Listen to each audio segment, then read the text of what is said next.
Abonnez-vous sur votre chaîne OSR Monde et activez la cloche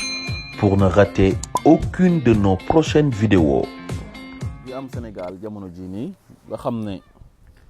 Macky Sall ak ñi mu àndal jamono ji seen bëgg-bëgg yëpp mooy jaxase dëkk bi rendre le pays ingouvernable ba nga xamante ni dinañ mën a atteindre seen objectif mooy barrer la route à Ousmane Sonko pour mu bañ a accéder au palais. Je rappelle encore une fois que ni président wu Sénégal ak député ak maire ak yëpp askan wi ci bépp type bu élection bu mënti am ñoom ñooy fal. Donc Macky Sall ak ñi mu àndal nga xamante ni minorité lañ ci Sénégal ils ne font même pas 1% de la population du Sénégal mënuñoo jaxase dëkk bi te mënuñoo taal dëkk bi ndax seen intérêt personnel parce que ils veulent s'éterniser au pouvoir moo tax ñu bëgg a créer une situation chaotique au Sénégal rendre le pays ingouvernable parce que xam nañ ne Sénégalais yi dañ leen a vomir Sénégalais yi bëggatuñ leen te wan nañ leen ko bi ñuy bëgg a jaay Ousmane Sonko doole pour emprisonner ko arbitrairement Sénégalais yi génn wax leen na leen non ça suffit trop c'est trop da ngeen a ëppal. léegi nag mercenaire am bi nga xam ne moom la ñuy tuddee Madiambal Diagne ki nga xamante ni il fait partie de ces mercenaires de la plume nga xam ne gëmul dara opportuniste manipulateur naa fekk seytaane Madiambal Diagne mu ngi continuer ba léegi di persister ci ay propos yu mu teniroon mu nekk des propos yoo xam ne c'est des propos ethnicistes des propos irresponsables de la part de Madiambal Diagne te suñu nekkoon dans un état de droit dans un pays boo xamante ni justice bi jaar na yoon heure bii moom mu ngi kaso ñu tëj ko ci kaso bi ubbi enquête laaj ko wax yi muy wax lu tax mu koy wax parce que Sénégal dafa nekk dëkk boo xam ne dëkk jàmm la am cohésion nationale mu am cohabitation bu yàgg suñu diggante ñun ak làkk yu fa nekk yëpp muy olof yi séeréer yi joolaa yi pël yi saraxule yi jaaxanke yi baynunke xaasonke mankaañ balant njaago naar bambara ñëpp a nga Sénégal koo ñaajo basari tey jii làkk yooyu yëpp ma nga Sénégal te ñun ñëpp ci jàmm lañ nekkee ci jàmm lañ dëkkee te affaire u ay làkk sax man pour man amul solo li am solo mooy nit giñ doon yàlla bi muy wax waxut làkk yàlla nit la wax wala xadd karam naa bani aadama nit da ngay fonk sa moromu doomi aadama te ñun Sénégal moo ñu boole te c'était pas évident ñu dajee ñun ñëpp nekk ay sénégalais donc comme yàlla def na ñu bokk Sénégal ñun ñoo ñëpp nekk ci jàmm njaago bi mu ngi sëy ak séeréer bi mu ngi sëy ak joolaa bi mu ngi sëy ak pël bi pël ba ma ngay sëy ak olof tey jii Sénégal li tax genre Madiambal Diagne yu naa fekk yi ak ñi mu àndal nga xam ne il divise pour mieux régner lu tax mënuñoo taal Sénégal mooy Sénégal ñun ñëpp benn lañ olof boo gis am na nijaayu tukulóor boo gis am na nijaayu séeréer boo gis am na nijaayu joolaa ñu ngi kalante si suñu biir man mii tey sama jabar tey pël la ci ndey ak si baay seen kër pël la ñuy làkk te pourtant man olof laa lébu laa di lébu di saalum ci yaay lébu ci baay Kaolack ak Tëngéej Sénégal di nga gis ñoo xamante ni tey dañuy nekk sax catholique dem takk jullit wala nga gis jullit dem see catholique kon ay affaire u xeet ay affaire u diine loolu ñun dunduñ ko Sénégal ñun lu ñuy dund mooy jàmm mooy Sénégal gi nga xamante ni moom moo ñu boole ñun loolu la ñuy dund mais genre naa fekk yu mel ni Madiambal Diagne nga xam ne seen intérêt personnel ci la ñuy dox suba ngoon guddeeg bëccëg ñoom pour Sénégal tàkk ñoom seen yoon nekku parce que sàcc nañ ay milliards am nañ avantage ci nguur ñu jox leen suuf su bëri ndax chantage ñàkkul sax ne bu Sénégal waroon a tàkk tey moom bu dawee dina am fu mu jëm mais xoolal baadoole yi nga xamante ni Macky Sall ak ñi mu àndal bi ñu faloo ba léegi ak président yi fi jaaroon depuis 1960 ba léegi sénégalais yi nga xam dañ leen appauvrir ba ñoom bu ñu añee sax du ñu reer bu ñu reeree tey bu ñu xëyee duñ ndékki ñooñu nga xam ne dañuy am problème mu sax am kër goo xam ne ñoo ko moomal seen bopp dañuy loué bu ñu feebaree duñ mën a faju sénégalais boobu tey bu Sénégal doon tàkk fan lay jëm est-ce que am na tey lu mu utee visa pour dugg avion pour dem France wala dem beneen dëkk daw est-ce que am na ay moyens yu mu taalee otoom pour dem ci yeneen dëkk yu dend ak Sénégal daw génn Sénégal waaye ñoom ñi bëgg a taal Sénégal xëy na ñoom am nañ ay moyens tey bu Sénégal tàkkee ñu daw bàyyi fa Sénégal waaye nag dama bëgg a lancer appel sama mbokk sénégalais yi nañ yeewu soyons vigilants gis nga genre Madiambal Diagne ñii nga xamante ni gëmuñ dara soo xoolee seen kanam nu leen yàlla bindee xam ne ay doomi iblis lañ ay seytaane lañ Sénégal intéressé wu leen bu ñu leen mas a déglu bu ñu leen déglu parce que tey mu ngi woon ci grand jury tey bu RFM ak Babacar Fall di réitérer ses propos il persistait et signe ci lu mu doon wax daan ay rebelle ñoo ñëw rax manifestation yi dañoo infiltrer ay manifestants di wane ne Ousmane Sonko c'est un régionaliste di ay wax yoo xamante ni wax yu ñaaw la parce que Ousmane Sonko ñoom ennemi lañ ko jàppee Ousmane Sonko arrangé wu leen lu muy prôné bés bu demoon ba jël réew mi tey ñoom avantage yu ñu doon am ci nguur ak privilège dootuñ ko amati da leen koy xañ parce que fen muy dox lañ fi nekkee di nelaw muy dox di diviser pour mieux régner di manipulation lañ fi nekkee ak jaxase kon ñun defe naa ne ni ñu dëkkee woon depuis des siècles te masuñoo jotee dara ci ay mbiru xeet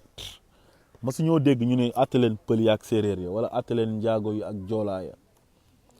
wala saraxule ba ak bambara ba ña ngay xeex masul am Sénégal te dama am njort bu rafet na loolu àdduna mënta yàgg ba Sénégal loolu am fa àdduna mënta yàgg ba Sénégal am fa Sénégal du Rwanda Sénégal du Côte d'Ivoire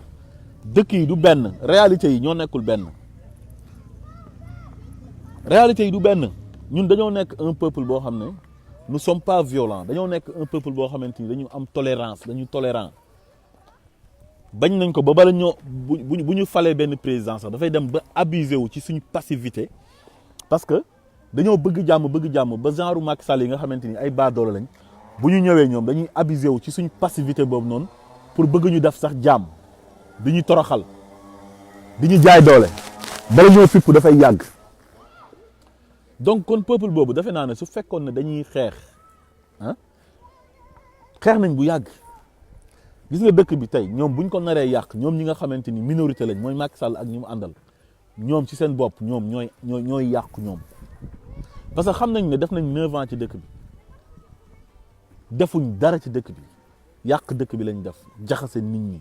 sàcc xaalisu sénégalais yi di jaay sénégalais yi doole di leen toroxal loolu rek lañ fi nekkee impunité bi dafa gën a yokk népotisme bi gën a yokk injustice bi gën a wullee ñaay sénégalais yi mere leen sénégalais yi dañoo def seen choix te seen choix ci Ousmane Sonko lañ ko porté fu mu nekk nii tey jii bu élection amoon tey ak façon élection bu mu manti am les sénégalais vont choisir Ousmane Sonko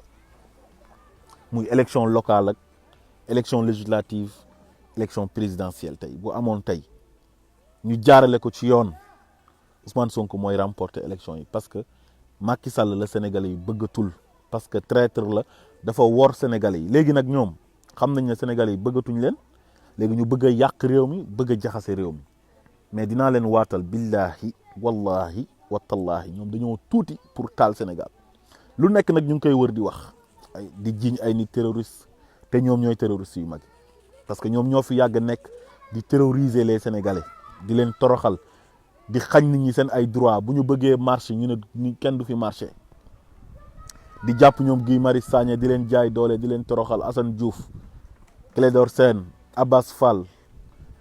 ak ki nga xam ne moom mooy Birame Souleye Diop récemment rek lañ leen bàyyi te lu ñu leen jàppee teguñ ko ci benn yoon xëy rek gis jël ay nit rek ne dañoo jage Ousmane Sonko dañoo bëgg a éliminer Ousmane Sonko avant qu'on élimine Ousmane Sonko on commence d'abord par ses lieutenants far ñoom calcul yu ñu doon def dara baaxu ci dañoo foogoon ne bu ñu matee ñooñu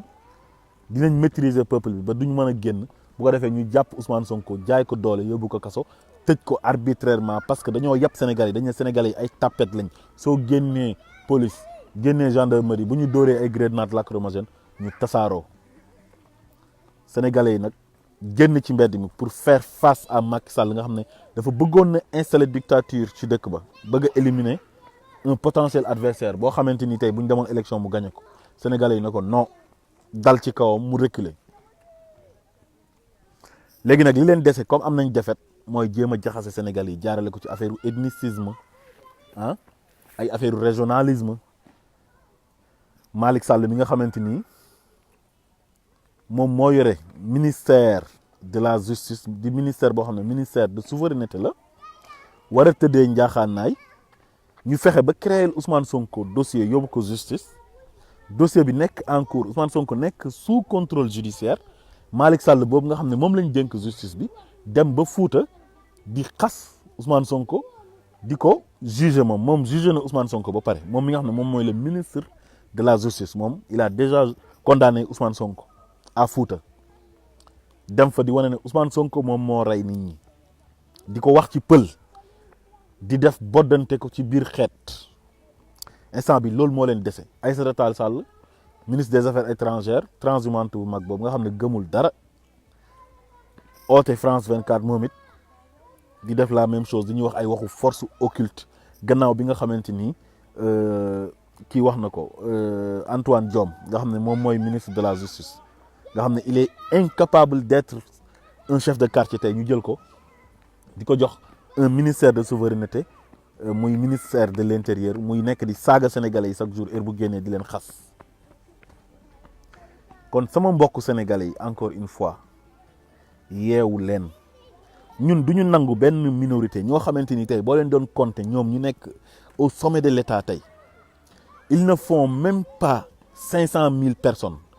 di diriger 16 millions d'habitants ñu leen di jiite tey ñooñu minorité lañ waruñoo nangu ñun ñu ñuy jaxase pour seen problème nguur parce que dañoo bëgg a yàgg ci nguur gi sénégalais yi na leen doy na parce que 2 mandats lañ mayoon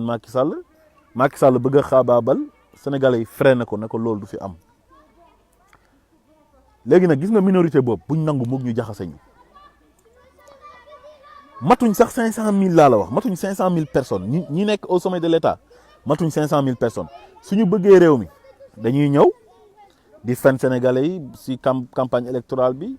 di ñuy nax di tenir des promesses yoo xam ne duñ ko respecter gouvernance sobre et vertueuse la patrie avant le parti ah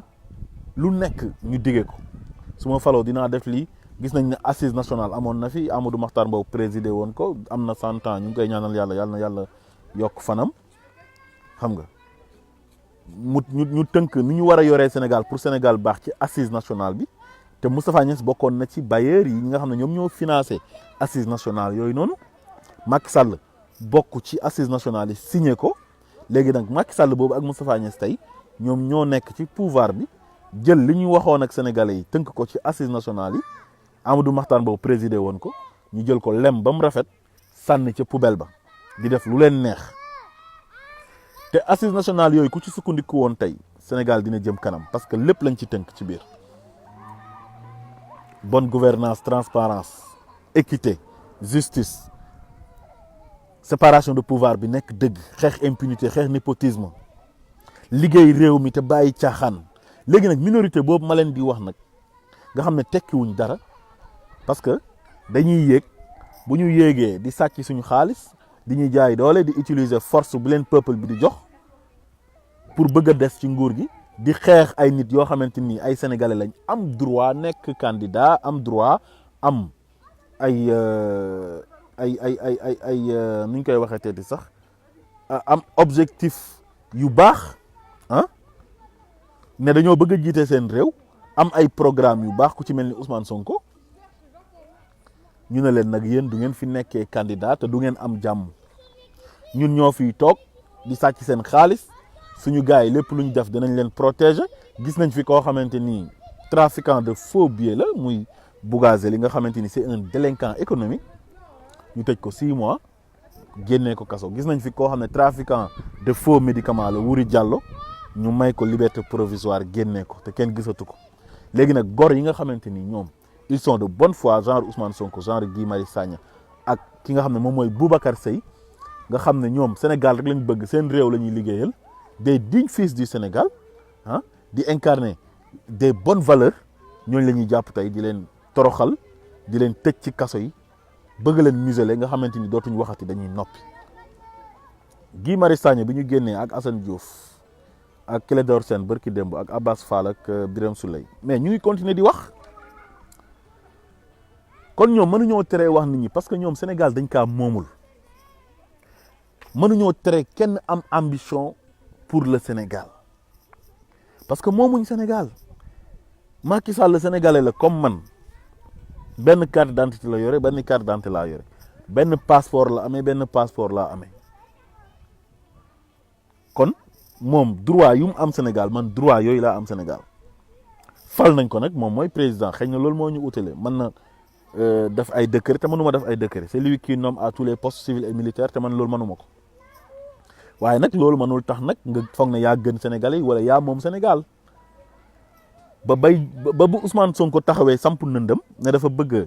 nekk président ngay def ay pexe pour ne Ousmane Sonko du fi nekkee président ba teg sa parrainage recalé ñoom Abdoul Mbaye ñoom Bougane Gueye Dany Malick Gakou ak Pape Diop ak ñoom Hadjibou Soumaré ak ñeneen ñoo xam ne dañu amoon ambition pour seen réew bëgg a jiite réew mi mu jaay leen doole ne ñooñ duñ fi nekkee candidat moom mooy nekk candidat ak ñi ko neex tànn Madické Niang Issa Sall xam ne jamono jooju dafa xeeboon Ousmane Sonko loolu moo tax mu boole ci Ousmane Sonko ñu dem élection ak Idrissa Seck nga xamante ni juste après les élections la doon négocier ak Macky Sall parce que 15 mois la waxoon mooy jamono jum noppee nit ñi naan Idi dafa noppi mutisme Idi bi jaaxal na nit ñi nekk boobu ma ngay négocier moom ci suuf mook Macky Sall wor Sénégalais yi doon saaga Macky Sall démb di ko traiter de tous les noms d'oiseaux naan sa vision se limite à Diamniadio mook ñi mu àndal ñoom Yankhoba Diattara ak ñeneen léegi nag 3 mois après wala 4 mois après ña nga nekk di défendre Macky Sall di cautionner yi muy def te 4 mois ci gannaaw 5 mois ci gannaaw ñoom ñu ngi doon xas Macky Sall di wane ne Macky Sall dafa télé di saaga programme am di wax ne Macky xamul dara institution bi ñu ko jox mu doon wax ne moom institution budgétivore la moom bu nekkoon président sax da koy dindi te institution boobu moom la yore tey ba Yankhoba Diattara mi nga xamante ni tey moom lañ jox ministère de l'économie xawma numérique xawma lan ak lan voilà moom ma ngay wax ne Ousmane Sonko sax du nekk candidat quoi xam nga Sénégal dafa neex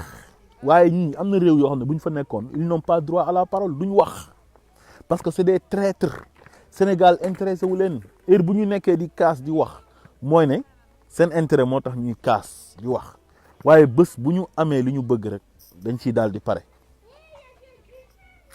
kon nañu yeewu Sénégal bu ñu déglu genre Madiambal Diagne ñuy lëndëm yi ñàkk fayda yi nga xamante ni ay nitu safara lañ du nit ku baax maître chanteur la li tax mu nekk ci réew mi di jaay rëy làmmiñ réew ma moo neex rek waaye am na réew yoo xam ne moom bu fa nekkoon ma ngi ca kaso ba parce que c'est un trafiquant de personnalité usurpateur de fonction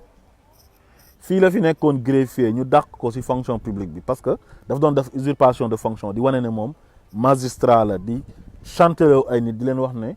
da ngeen may jox xaalis pour ma accélérer seen dossier wala ma dimbale leen ci seen dossier nit ñi di ko corrompre di ko jox xaalis ba gars yi yëg ko hiérarchie bi mu ko yëgee ñu dàq ko mu dem def formation nekk journaliste ubbi benn journalam di chantage Ablaye Wade tëjoon na ko fi ci offense au chef de l'État dafa chantage Ablaye Wade ba sonn affaire bi jàllut Macky Sall ñëw mu commencé di chantage comme Macky moom bëggul adversaire bëggul ku koy sonal mu defal ko lu mu bëgg léegi nag moom mooy le mercenaire de la plume de Macky Sall wala bokk na ci les mercenaires de la plume de Macky Sall léegi képp koo xamante ni adversaire u Macky Sall nga rek Madiambal day ñëw acharné wu sa kaw di jéem a di la jéem a diaboliser di la jéem a discréditer waaye nag malheureusement mooy ne moom malheureusement pour moom mooy ne moom il ne représente rien tekkiwul dara du nitu tous du référence Ousmane Sonko bi muy xas Ousmane Sonko dàllam sax moo gën Madiambal Diagne parce que Ousmane Sonko au moins nit ku set la am na jaar-jaar bu am solo ci administration bu Sénégal bi impôt et domaine la nekkoon comme inspecteur des impôts et domaines masul sàcc xaalis masul def détournement amul ay suuf yu bëri te Madiambal suuf yi mu am na si immobilier la nekk fu nekk nii suuf yëpp ñu ngi ko amee xam nañ ko chantage fen triande ci loolu rek la nekk waaye dinañ la xamal ne la moo Sénégal te duñu toog di noppi di la seetaan ngay jaxase réew mi mënoo jaxase réew mi dang cee tuuti ay affaire u xeet mënoo faa jaar pour taal Sénégal mënoo faa jaar pour diaboliser Ousmane Sonko kenn mësu ko dégg muy wax ay waxu man joolaa laa man soose laa tey boo demee tey ci parti ba Pastef di nga fa fekk ñëpp xeet yëpp a nga fa parce que ñun dunduñ affaire u xeet lu ñuy dund mooy affaire u Sénégal ñun Sénégal lañ gëm yow nekkal sénégalais rek ba pare am ay ambition am programme bu baax pour Sénégal loo manti nekk ñun suñu yoon nekku ci boo nekkee joolaa boo nekkee séeréer njaago tukkulóor saraxule baynunke balant mankaañ loo manti doon ñun suñu yoon nekkut ci loolu ci côté diine tamit foo manti bokk suñu yoon nekkut ci loolu nekkal chrétien nekkal jullit nekkal athée ne gëwma dara nekkal animiste loolu intéressé wuñu sa gëm-gëm c'est personnel c'est privé sa diggante ak yàlla la mais ñun suñu yoon nekk ci xam nga lan moo ñu intéressé sénégalais gi nga nekk boo nekkee jullit tamit tarixa boo manti bokk moo xam murid nga tiijaan laayeen xaadar ibaadu loo manti doon sa droit la da ngaa am droit gëm lu la neex yàlla moo ne fa man shaa fal yu'min wa man shaa fal yakfur ku mu neex nga gëm ku mu neex nga wedd chacun a le droit de croire ou de ne pas croire chacun a le droit de choisir son propre chemin loolu ça nous intéresse pas ñoom nag loolu lañ fi bëgg a installer parce que Ousmane Sonko arrangé wu leen ñu ne nañ ko jaar foofu pour jaxase ko ak sénégalais yi def nañ fi lu nekk commencement bi ñu ne Ousmane Sonko rebelle la sénégalais yi nga xam ne ñoo gën a bañ rébellion tey buñ sañoon rébellion bi du am buñ sañoon Sénégal jàmm moo fay am Casamance jàmm am fa Sénégal yëpp am jàmm du am benn rébellion ñëpp dañuy juboo nekk benn parce que rébellion bu Casamance bi ñu ngi koy xeex ça fait des années te instant bi macha allah avancé na xeex bi ñu jaar foofu nag pour diaboliser Ousmane Sonko pour sénégalais yi bañ kaa bëgg ñu ne suñ ne rebelle la rek ñu ne hii kon wóorul kii kenn du ko jox réew mi far nag sénégalais yi gën kaa jox bopp gën ko bëgg na ñun Ousmane Sonko lañ gëm Ousmane Sonko lañ bëgg ñu toog ba mu yàgg xam ne këru diine yi am nañ doole lool Sénégal dañoo gëm këru diine yi ñu ne nañ jaar foofu mais non Ousmane Sonko ibaadu la gëmul këru diine yi ñu doon jéem a jaxase ak Ousmane Sonko ñoom ñoo gën a bëgg tey Ousmane Sonko tey jii Ousmane Sonko nu mu mel Touba mel ko Kaolack mel ko Yoff mel ko Ndiassane mel ko Tivaouane mel ko ci waa kër Cheikh na Cheikh Saad Bouy mel ko ci église bi ñoom meluñ noonu foofu kenn faalewu leen foofu parce que tekkiwuñ dara gars yi gëmuñ leen bëgguñ leen faalewuñ leen ils sont devenus impopulaires ils ne contrôlent même pas le Sénégal fu mu nekk nii mënatuñoo contrôler réew ma dafa mel ni Ousmane Sonko mooy président wu Sénégal parce que sénégalais yi ñoo jox seen xol Ousmane Sonko ñu jógee fa di yónni seen ay journalistes ñu naan waaw Ousmane Sonko ibaadu la woon léegi dafa am sëriñ moo tey ku mu neex nga nekk ibaadu ba mu neex la nga ne man nekkatuma ibaadu léegi sëriñ kii laa murid laa wala tijaan laa wala xaadir laa ku mu neex nga nekk murid ba mu neex la nga dem nekk tijaan kum neex nga nekk tijaan ba mu neex la nga dem nekk murit yaa moom sa bopp kenn moomu la nit ku nekk sa gëm-gëm yow la engagé wul kenn boo nekkee jullit ba mu yàgg nga tubbi sax ne man gëmatuma diine l'islam ji sax sa bopp nga koy defoo ko kenn boo nekkee chrétien tamit ba mu neex la nga tubbi na nekkatuma chrétien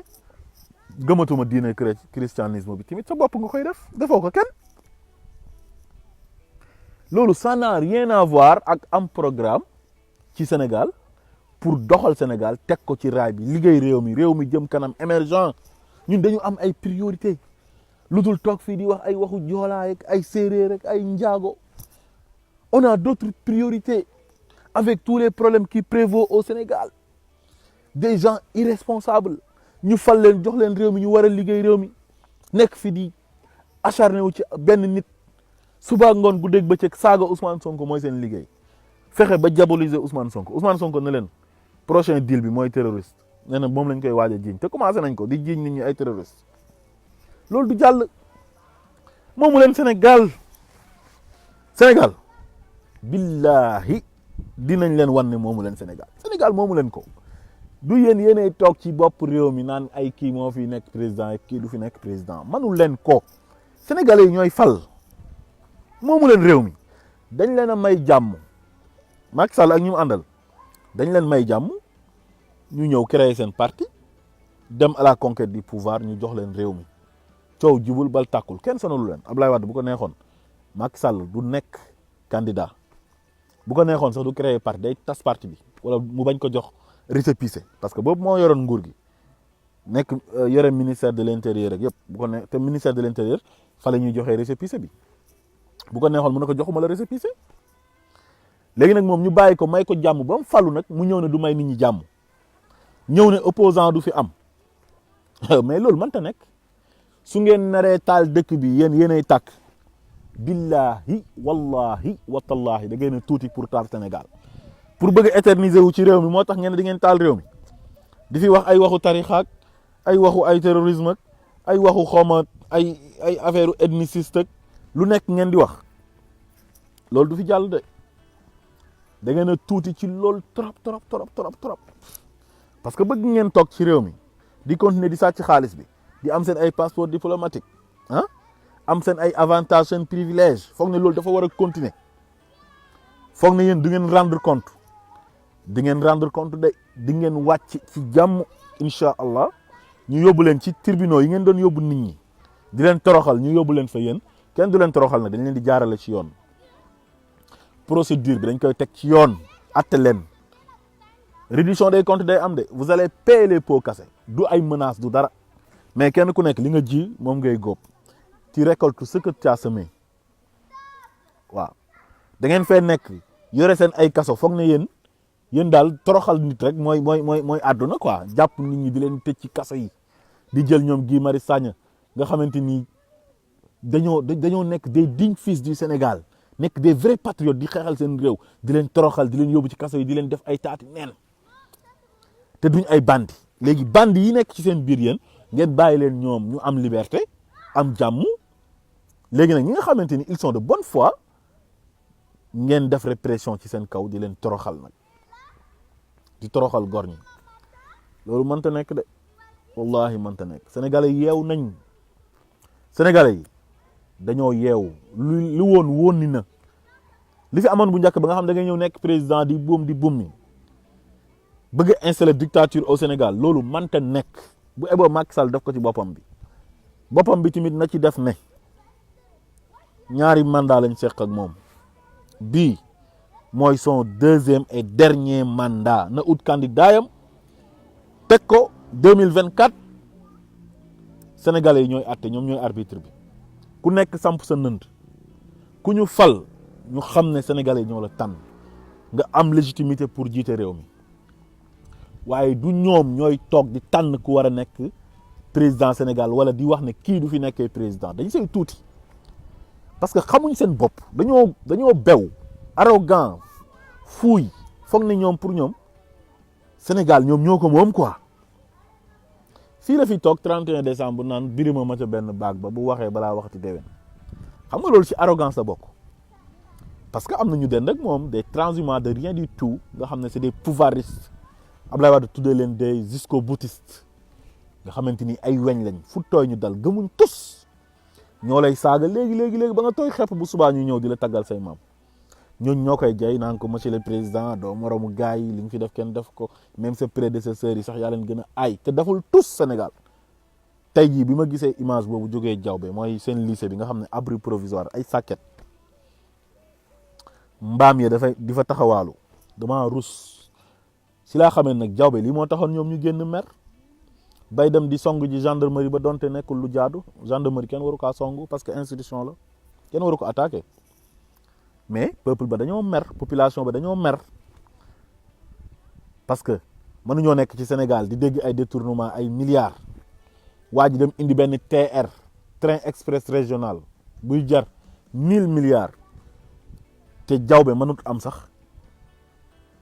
lycée bu baax digne de ce nom ak yeneen dëkk yoo xamante ni ñoo gën a jege Diaobé sax Dakar Diaobé sax sori na donte ci Sénégal la bokk nag war na mën a am lépp mais damay joxe exemple rek damay wane ne am na dëkk yu gën a jege Dakar yoo xamante ni tey amuñ courant amuñ ndox ay abri provisoire ma nga fa nga jël TR diggante Dakar ak Diamniadio def ci 1000 milliards te 1000 milliards yooyu mënoon na régler problème mu Sénégalais yu bëri 1000 milliards yooyu ñaata hôpitaux la mënoon tabax équipé ko 1000 milliards yooyu ñaata école la waroon mën a tabax ay primaire rek ay collège ak lycée ak ay université boo demee sax ba ne yow da nga bëgg train mais pourquoi pas nga jël dekkalaat diggante ba Dakar Bamako defaraat ay gares yu moderne ay station nga def ko fa def fa ay centres commerciaux Dakar ba Bamako train bi gaaw di daw bu baax di yóbbu marchandise bi di yóbbu sénégalais ñuy dem di def seen commerce Dakar Bamako dundaat nga ñuy indil TR train express régional diggante Diamniadio ak Dakar TR bi il est à terre le TR de Macky Sall est à terre te kenn xamul kañ lay teer est-ce que comprendre ngeen lu ma leen wax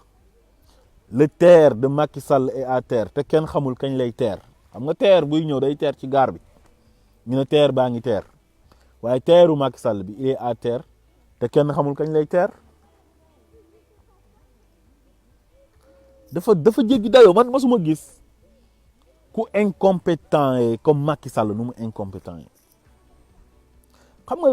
jaar ci gouvernement am fa expérience occupé fa pas mal de postes ça ne veut pas dire que ne yow ku la jox réew da nga koy jiite management ak leadership loolu yombul quoi Macky moo mënta jiite parce que dafa cuune gis nga dëkk yu bëri yi ngeen doon dégg ci Afrique nga xam ne Éthiopie da nga daan gis benn waay bu tuuti nii sax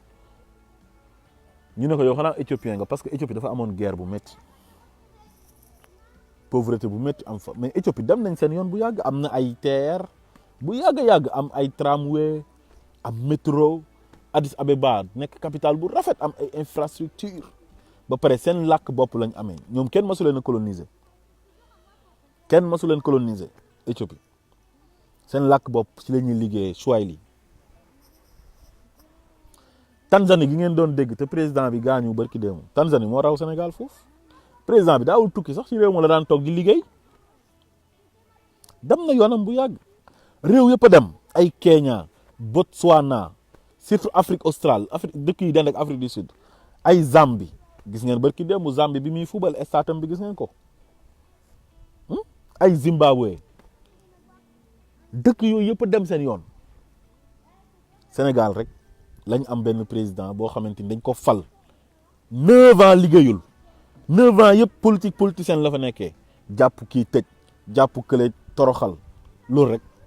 te moom dañ kaa fal na ko liggéeyal dëkk bi de dëkk bi bëri ay problème am ay priorité mu ne moom du liggéey mu ne moom daal moom liggéeyam mooy réduire l'opposition à sa plus simple expression di bàkkoog ay fañ fa wàcce ca yu fi ñàkk fayda yooyu quoi waye di dafa waye di quoi suñ président bu waye di lañ am ñi ànd ak moom sax dañoo waye di quoi da ngay gis gars yi ànd ak moom dañuy soo gisee ko ànd ak Macky Sall ku waye di lañ ñu waye di ñooy ànd ak Macky parce que man mii tey ku ma fekk ma ne damay ànd ak Macky Sall xanaa man je préfère sax nga jox la yet nga dóor ma daanu dee. man dinaa fal benn président de la république mu ñëw war a liggéeyul di def répression ci kaw ay opposants ñoo xam ne defuñ ko dara liggéeyam yëpp mooy politique moom politique rek lay def du liggéey day politique rek su fekkoon politique de développement sax lay def créer ay emploi xam nga exploiter suñu ressources minières yi jublu ci defar réew mi quoi réew mi am ndox mu doy eau potable courant ba doy dootul coupéti ah ñu am ay hôpitaux dignes de ce nom ku feebar faju jarul ngay génn réew ma di tukki si ñu am moyen quoi ñu amul moyen moom ña ngay dee ndax ñàkk ordonnance da ngay dem hôpital ñu naan la an sa ticket loolu yëpp mënoon na ñàkk war a liggéey quoi liggéey Macky Sall daal nee na liggéeyam mooy naa éliminer Karim Wade su ma paree ci Karim ñëw ci Khalifa après Khalifa ci Sonko laa jëm léegi fichier électoral bi damay fexe nu ma ko jàppee jaxase ko pour élection bu ñëwee ma mën ko sàcc jël ay carte d'identité def ci 52 milliards ñii jot ñii jotuñu région boo xamante ni favorable fa doo jot sa carte d'identité yow su fekkee dëkk la boo xam ne dëkk bu ndaw la 500 000 personnes nekk fa mu produire fa lu mat 1 million de cartes électeurs dem Fuuta di voter ay mineurs sàcc élection yi di calculer respecté wul calendrier électoral bi su élection jotee ah Macky Sall war a organiser élection du ko organiser te amul dara lu ko mën a tere organiser les élections pandémie bi mënu kaa layee parce que ñaata dëkk ñoo fi def élection présidentielle sax ci biir pandémie bi mais Côte d'Ivoire def nañ fi seen élection ci biir pandémie bi ñële ñoom tuddati Guinée def nañ seen élection ci biir pandémie bi donte ñoom dañoo forcé def 3e mandat duñu référence sax mais organiser nañ ay élection def nañ ay élection législative yàggul dara Côte d'Ivoire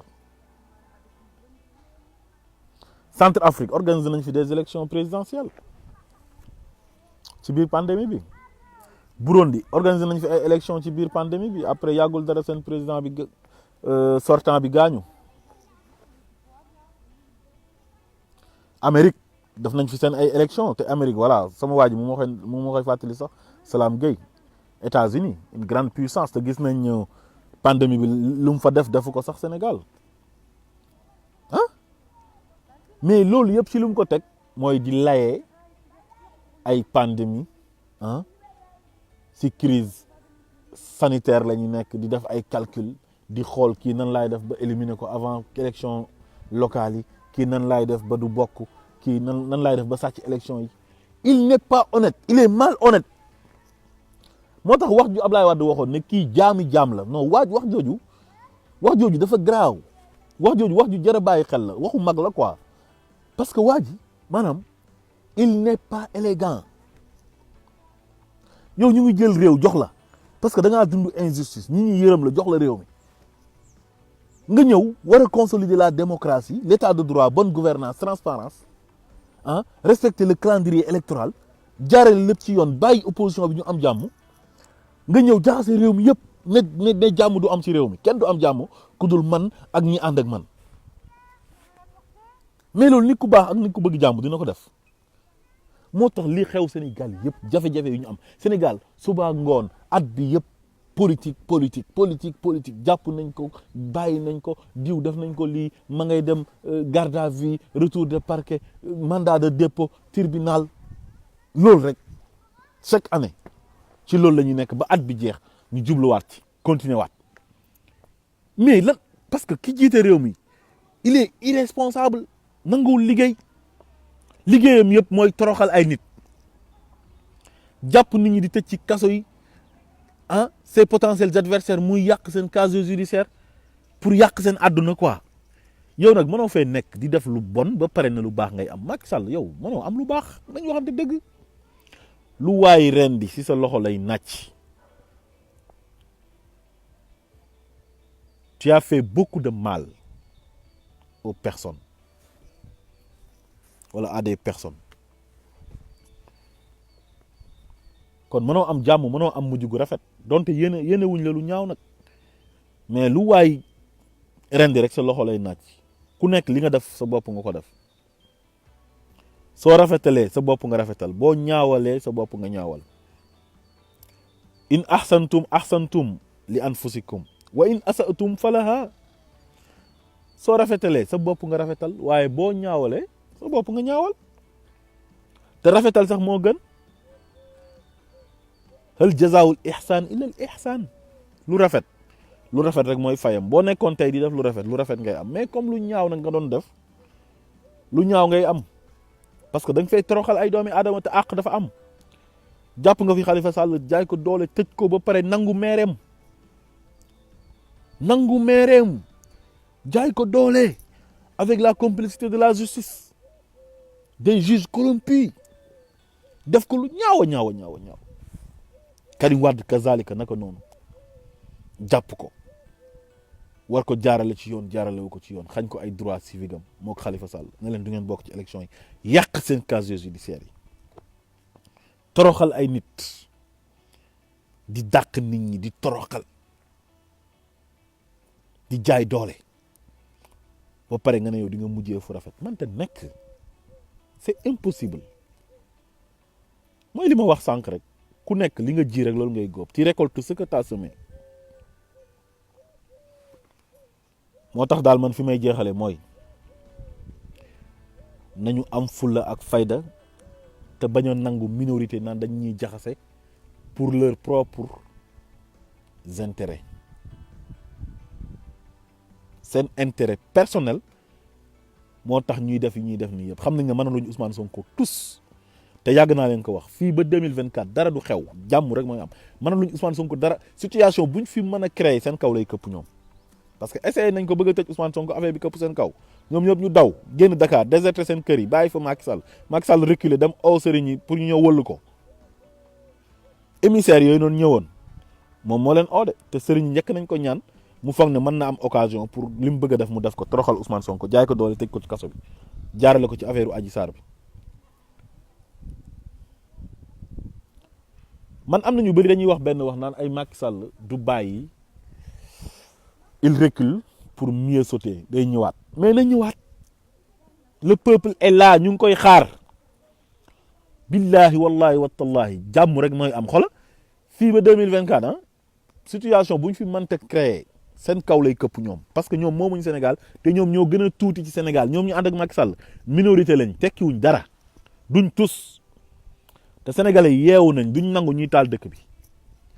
mënuñoo taal dëkk bi buñ ñëwee di wax ne waa Pastef fi ñoom ñoo violence te ñoom violence bi yëpp ci ñoom la jógee seen violence fu mu njëkkee ci violence verbale lu ci topp mooy violence physique chaque jour moo répété ko la répétition est pédagogique ñëpp xamoon nañ ne nit ñi danañ jaamaarloo ak ñoom parce que fii lañ nekk di tëkku nit ñi ay force restera à la loi di fëgg ay table di jaay doole te duñ tus duñ dara moomuñ réew mi dañ leen kaa dénk man de ragaluma ci kenn parce que duñ yàlla duñ yonantu ay kaso lañ yore ne dañuy tëj nit ñi te loolu mënta continuer buñ mënee nañ rey nit ñi ñoom ñooy ñan duñ dara il faut ñu wax leen ne leen carrément yéen moomu leen réew mi du lu ngeen donnee ci seen baay du lu ngeen donnee ci seen ndey réew mi lu sénégalais yëpp bokk la sénégalais yi ñooy dem ci urne yi tànn ku leen neex fal ko ñoom amuñ benn droit di toog di recaler ay nit ne ñii duñ fi amee ambition amuñ ci droit bés buñ naree continuer ci seen logique boobu mooy dañuy taal dëkk bi te bu dëkk bi tàkkee ñoom ñoo ciy gën a sonn parce que minorité lañ kon sénégalais yi bu leen nangu minorité bii nii di ñëw di leen nax ñëw nañ nag nax nañ ñu ba toog jaay doole forcé am deuxième mandat sàcc continuer nañ nag di sàcc ay milliards yoo xam ne ñoom amuñu woon dara masuñoo tekki tous ñoom ñëpp ay pauvres la ñu woon léegi ils sont devenus des milliardaires quoi politique rek moo leen ko may politique mën na tax nit di am milliards nit koo xam ne mosoo entreprendre mosoo am société donnoo ci sa papa ay milliards ils sont issus des familles très pauvres comme man ils deviennent tous des milliardaires nekk fii nag nar a terroriser nit ñi sàcc xaalisu nit ñi ba pare di leen terroriser na doon leen may jàmm yéen yéenee ñan du ngeen tous su ngeen mënee rey nit ñi rey leen ñëpp su fekkee mën ngeen ko rey leen ñëpp mais nit ñi dañuy continuer di wax parce que Sénégal ñun ñoo ko bokk ñun ñoo ko moom te seen yi ngeen commencé nii ay affaire ethnicisme bëgg a séparer sénégalais yi da ngeen cee tuuti sénégalais yi dañoo bëggante soppante man ñëpp laa bëgg ñëpp sama gëm-gëm nag ci wàllu gëm-gëm li ma gëm moom laa gëm man la intéressé lu keneen gëm sama yoon nekku ci su may bëgg nit wala may topp nit li ma intéressé ci moom mooy nit ki mu doon humain bi man humanisme bi moo ma intéressé parce que nit la xooluma ne kii fii la bokk kii faa la bokk lii la wala laa la loolu sama yoon nekku ci ñoo bokk Sénégal te ñun ay nit lañ on doit se respecter c'est tout léegi nag fu mu nekk nii ils veulent diviser les Sénégalais pour mieux régner mais loolu bu ko benn Sénégalais nangu bu ko kenn nangu def nañ lu nekk nag pour jaxase Sénégalais ak Ousmane Sonko nit koo xam ne nit ñi ñoo ko bëgg nga ne dinañ ko bañ par force ba pare ngeen ne yéen nit ñi dañ leen di bëgg par force quoi à la place de Ousmane Sonko loolu mënta nekk lu ne def ngeen ko ba mujjee ci Adji Sarr affaire Adji Sarr bi ñëpp xam nañ ne ay fen la vous êtes tous des menteurs toog ci télé yi di fen di créer ay histoire yu amut Sénégalais yi ñoo jugé jugement populaire moo am affaire bi justice populaire moo njëkk lijjanti affaire bi dañoo ñëw jàkkaarloog yéen ne leen yéen da ngeen di fen ngeen bëgg a forcer yóbbu ko kaso gars yi wàcc jàmmaarloog yéen ngeen daw dellu ginnaaw lu tax mënu leen woon insister su ngeen insister woon liy tooy ci yéen lay jógee te ñun loolu bëgguñ ko ñun dañoo bëgg Sénégal di am des élections libres et transparentes ñuy fal des présidents yoo xam ne dañuy am légitimité fal leen démocratiquement mais bëgguñ sax di dem ay palais naan dañuy génne ay présidents wala di créer ay coup d'état loolu ñun bëgguñ ko nous sommes des républicains xam nga dañoo bëgg suñu réew ñun suñu réew masul am instabilité suñu réew masul am coup d'état ñun ak Cap-Vert ci Afrique de l'Ouest ñun rek ñoo masul enregistré coup d'état waaye li ko mooy Afrique de l'Ouest bi yëpp am na coup d'état li ko dalee Nigéria ba Mali ba Mauritanie Guinée Côte d'Ivoire ak yooyu yëpp ravagé ay Burkina ak Bénin Togo yëpp Niger ah ñëpp am nañ ay coup d'état ba mu des ñun ak Cap-Vert dañ ñoom mas a respecté ñu nekk exemple démocratie nekk exemple état de droit am une armée républicaine ñu respecté leen mais léegi ñëpp raw nañ ñu sur le plan de la bonne gouvernance Cap-Vert jiitu nañu ci bonne gouvernance ah dem na yoonam Ghana dem na yoonam Ghana ñaata coup d'état la am te ñu ngi ne lay respecté seen calendrier électoral bi ah da ngay gis président boo xam day ñëw benn mandat lay am ñu gagné ko mu dem yoonam ah Nigéria tamit am na président bu fa nekkoon Goodluck Jonathan benn mandat la def ñu gagné ko mu dem yoonam boo demee Bénin Yaayu Boni def na ñaari mandat yam dem yoonam ah nga dem Niger Oussoufou def na ñaari mandat yam dem yoonam ah ñëpp léegi fu mu nekk nii ñu ngi ñuy raw ñun ñu nekk tey war a liggéey am ay priorité pour liggéey ah xale yi amuñ xëy ah di dugg ci gaal yi di dee ah war a créer ay emploi pour les jeunes ah war a lijjanti problème mu sénégalais yi ah am autosuffisance alimentaire am nañ suuf su tàlli am ndox mu doy waalo ma nga fees del ak ndox ah war a liggéey quoi pour réew mi jëm kanam ñu nekk fii di xeex ay Ousmane Sonko daa violé Adji Sarr rek ay dem na ca salon baak ay nangam ay c'est ça c'est ay fekk Guy Marius Sagna toog nga jàpp ay Assane Diouf jaay doole tëj force restera à la loi di ngandalu te yéen kaso yi ngeen di jàpp di yóbbu nit ñi sax kaso yi conditions yi bon a fa nekk c'est inhumain lu ñuy def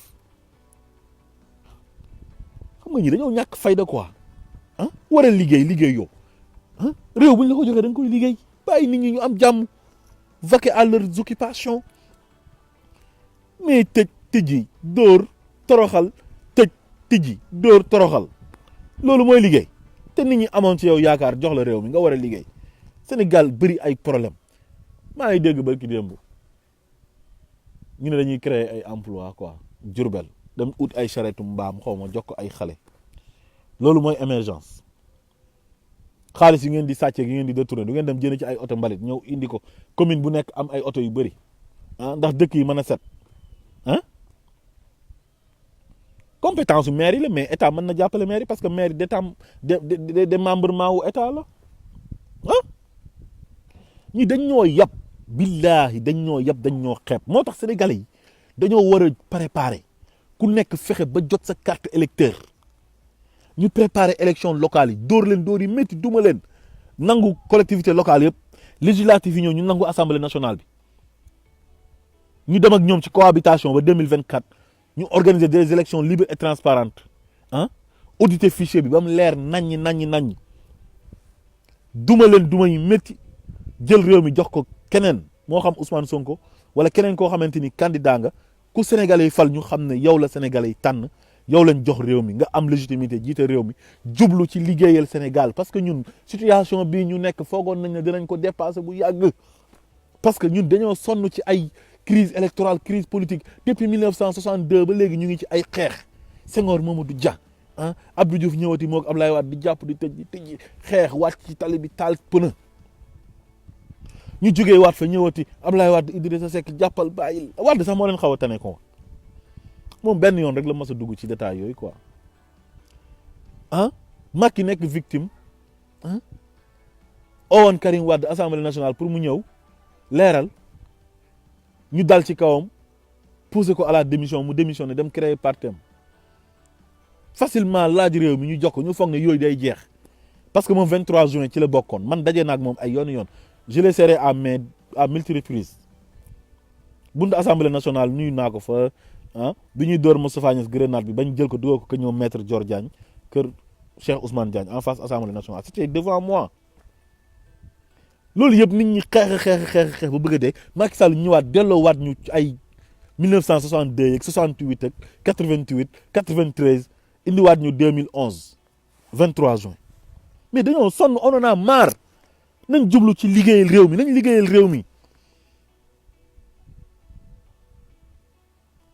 réew mi quoi Sénégal on a tout ce qu'il faut pour mën a dem suñu yoon yàlla lépp lu muy may nit lu muy may réew pour réew mi mën a développer ñun am nañ ko nous disposons tout am nañ or am zircon am phosphate am 700 kilomètres de côte suuf si tàlli na mu ngi taw ah am fer Falémé am pétrole ak gaz lan moo ñu dese duñ liggéey ngir yàlla réew nan lay amee loolu ba pare nit ñi di pauvre ah sénégalais yi mënuñoo lekk sax ba suur wala ñu naan ba màndi nit ñaa ngi ñàkk bay bëgg a dee sonn dañoo pauvre sonn liggéey leen réew mi ngir yàlla ñun dañoo soxla président boo xam ne day ñëw jublu ci priorité Sénégal yi dafa am lu ñuy xaar lu bëri war nañoo changer suñu parc automobile bi am ay oto yu baax transport bi baax au niveau du Sénégal tali yi gën a baax am ay autoroute yu baax diñ di sonnoo yoo xam ne ñoo koy tabaxal suñu bopp du France mooy ñëw di ñu ko tabaxal wala ay Chine ñëw di ñu ko tabaxal yooyu yëpp war na mën a nekk defar réew mi di bay di dundee am industrialiser dëkk bi industrie am ay usine de production yi liggéey di liggéey nit ñi di liggéey ñuy exporter di yóbbu ci yeneen réew yi di jaay mais yooyu yëpp mën na nekk jublu ci mbiru technologie bi liggéey Paul Kagame chaque jour mu ngi liggéey day liggéey rek moom Macky Sall nekk fi moom di tëjaate ay kaso quoi mais lii kenn mësu kaa gis quoi non vraiment man Macky xaw ma lu ko dal quoi man ku incompétent yi ak ku ñàkkee fayda ni Macky Sall man mosuma ko gis c'est du jamais vu quoi ñu jox la réew mi nga war a liggéey di tëjaate quoi yow di tëjaate di sonal ay opposants quoi ah yow doo ñëw liggéey def sa ñaari mandat dem organiser ay élections ku Sénégalais yi fal nga xam ne Sénégalais yi ñoo ko fal nga dem sa yoon ah nekk garmi quoi nekk gor ah lii doy na waar gars yi dem leen préparé daal 2024 bi xaw na sori nag révolution bi nii waroon na tombeek sax élection 2024 6 mois des ci wala 1 an sax maximum mais malheureusement bon dinañ demaat ak waa ji 3 ans quoi te xam naa ne waa ji ma gis nii kii lu mu deful ci 9 ans sincèrement